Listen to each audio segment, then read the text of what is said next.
Thank you. Ms. Abrams, when asked about your private business dealings with the Republican administration while you were minority leader, you've repeatedly stated that you were walled off from any dealings with the state. Why then did you represent your company when lobbying the state for hundreds of millions of dollars?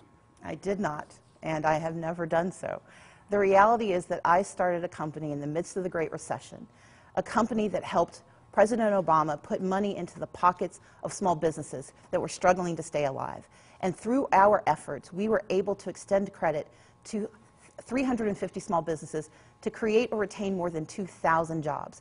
But before I did any of that, I made certain that I was not a part of any conversations with the state of Georgia. This was a federal program from President Barack Obama that was administered through the state. But even though the law allowed me to participate, I told my company and the state I would not participate. We have absolutely no relationship with the state that I was a part of. However, as every small business owner who works at the state capitol knows, you still have to make a living. And as a member of my company, I went before the Fulton County Board to talk about a tax policy and to talk about a bond deal. And that bond deal was absolutely a part of my responsibility and did not violate any state or federal laws. But more importantly, it was necessary to help get jobs created in Georgia. You have just admitted that you did, in fact, insert yourself on lobbying to get business for your company from the government.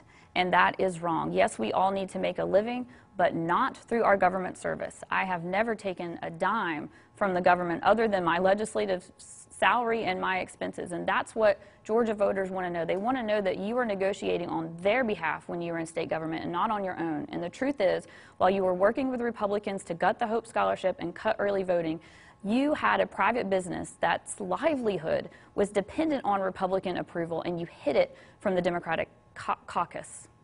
I'll give you a chance if you have anything. Thank you, I do. It is a sad day when Democrats use Republican words and Republican trickery to try to win elections.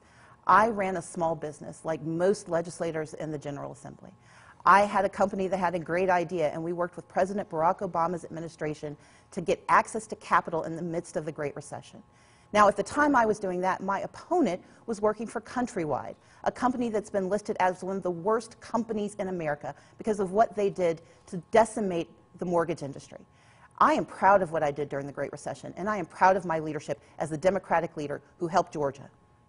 All right, I'll give you 15 seconds, yes. I would like 30. Yes, She's hit me. right. Absolutely. I'm not engaging in trickery. She has just admitted that she lobbied on behalf of her company to the government. If you want to draw a distinction between county and state, I don't think that's one that the voters are going to appreciate. But let me say this, and I find it really sad, Ms. Abrams, that you would talk about this Countrywide case, because that was a case I worked on as a young associate at a large law firm, and you worked for a large law firm too, and I didn't dig through and see every case that you might have appeared on the pleadings on. The truth is, I was on this case for maybe 2 months. I don't remember doing any work on it because I left the firm shortly after I was put on these pleadings to stand up for a brave doctor and a nurse who blew the whistle on Medicare fraud allegations at a national dialysis chain, and I recovered over $300 million for the taxpayer. So I am extremely proud of my record as an attorney, and I am very disheartened that my opponent would try to mischaracterize my legal career. Ms. Abrams, chance for your next question.